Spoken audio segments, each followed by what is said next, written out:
बात मान लो, नहीं तो पछताओगी। आखिर में कैकेयी को कोई फर्क नहीं पड़ा। क्रोध आ गया। कैकेयी ने कहा चल निकल जा यहां से, मेरे मन को दूषित करने आई है, चल निकल यहां से, चल निकल जा चांडालनी। अरे किसने तेरी मति मारी है, जो स्वच्छ रुई की ढेरी में बनकर आई चिंगारी है।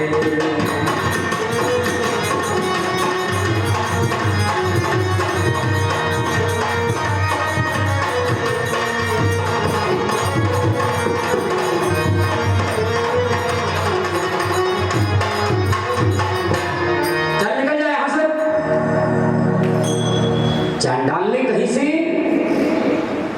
घर फोड़ी, मेरे घर को बिगाड़ने के लिए आई है। अब एक शब्द भी बोली तो तेरी जिह्वा पकड़ करके खींच लूंगी।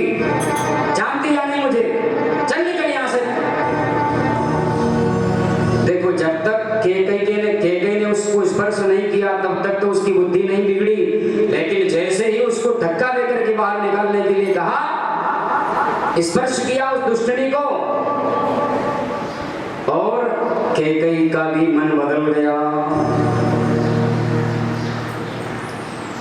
उसने कहा कि महारानी जी, चाहे मुझे घर फोड़ी कहो या कहीं भगोड़ी कहो, कुछ भी कहो, मैं तो आपके भला के लिए कहती हूँ। भले मुझे धक्का दे करके मारो तो भी मुझे रहना है। मैं तो दासी की दासी रहूंगी, चाहे राम राजा बने चाहे राजा भरत बने। मैं कोई महारानी थोड़ी बनूंगी, मैं तो हूं जैसी ही रहूंगी। मैं तो आपकी भलाई के लिए कह रही थी। उसने कहा अच्छा अच्छा ठीक, बता तू कहना क्या चाहती है। मंथरा ने कहा कि देख महारानी जी, देखो जब देवासुर संग्राम हुआ था साथ में आप भी गई थी। बोले हाँ। जीतने के बाद में महाराज ने कहा बोलो तुम्हें क्या चाहिए, तो तुमने 2 वर मांगे। महाराज जब देने लगे तो तुमने कहा था कि मुझे अभी नहीं, जब जरूरत पड़ेगी तो मैं मांग लूंगी। तो आज वो समय बहुत बढ़िया है, बहुत अच्छा मौका है। उन 2 वचन को तुम आज मांग लो। बोले क्या मांगना है।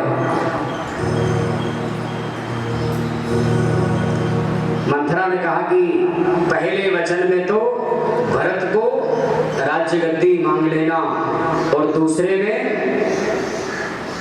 क्या मांगना। बोले राम को 14 वर्ष का वनवास मांग लेना। क्यों राम को 14 वर्ष क्यों। अरे हाँ तुम तो मांग लेना, जो मैं कहती हूँ वही करो।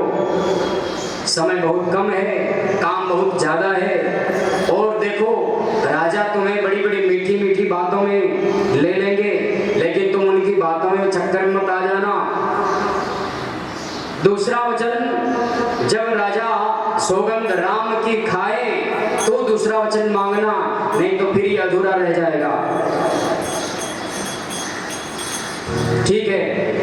पलटा खाया समय ने, पलट गई तकदीर, दोनों ऐसे मिल गई जैसे शर्करा खीर। जैसे खीर में शक्कर घुल जाती मिल जाती है, ऐसे दोनों मिल गई है।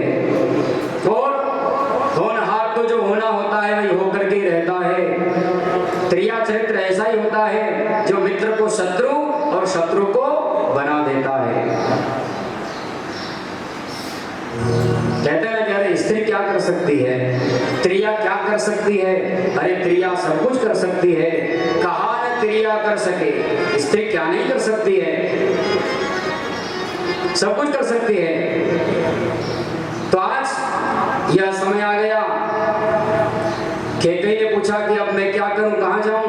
बोले गोप भवन में जाओ, और महाराज को मैं तुरंत अभी भेज देती हूं, तुम उनकी बातों की चक्कर मत आ जाना। कहा ठीक है।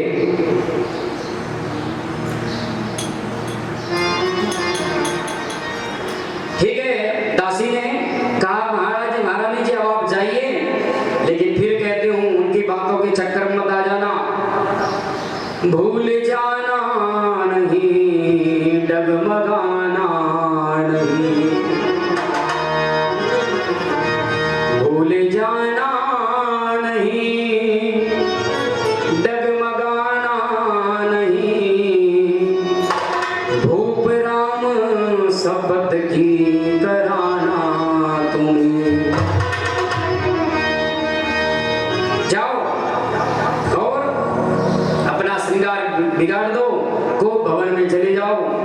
कि जैसा संग होता है वैसा रंग लग जाता है। आज कैकेयी महारानी ने उस दुष्टता का संग किया, मंथरा का संग किया, तो उसका भी मन बदल गया, बुद्धि बिगड़ गई और चली गई को भवन में। महारानी जैसे को भवन में गई, इधर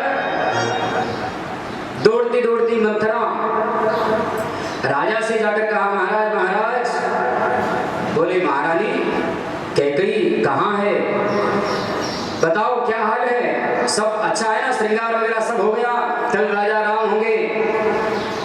मंथरा ने कहा, महाराज श्रृंगार तो क्या, महारानी तो क्या, अरे महारानी भवन में नहीं है, तो महारानी कहाँ है।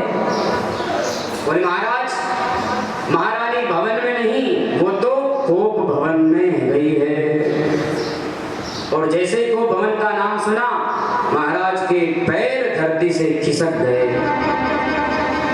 कोप भवन सुनी सकुचऊ राव, भय बस आगे बढ़ न पाऊं। कोप भवन का नाम सुनते तो महाराज डगमगा गए, क्या बात है, महारानी कैकेयी कोप भवन में क्यों है, महाराज आप ही पूछ लीजिए। तुरंत गए राजा कोप भवन में। कोप भवन वास्तु शास्त्र के अनुसार जब महल बनता है, मकान बनता है, तो उसमें एक जगह कोप भवन भी बनता है। कोप भवन का मतलब ये होता है कि मान लो पति पत्नी के बीच में अगर कहीं झगड़ा हो जाए तो उस मकान में जाकर के लड़ना चाहिए, आपके घर में नहीं लड़ना चाहिए।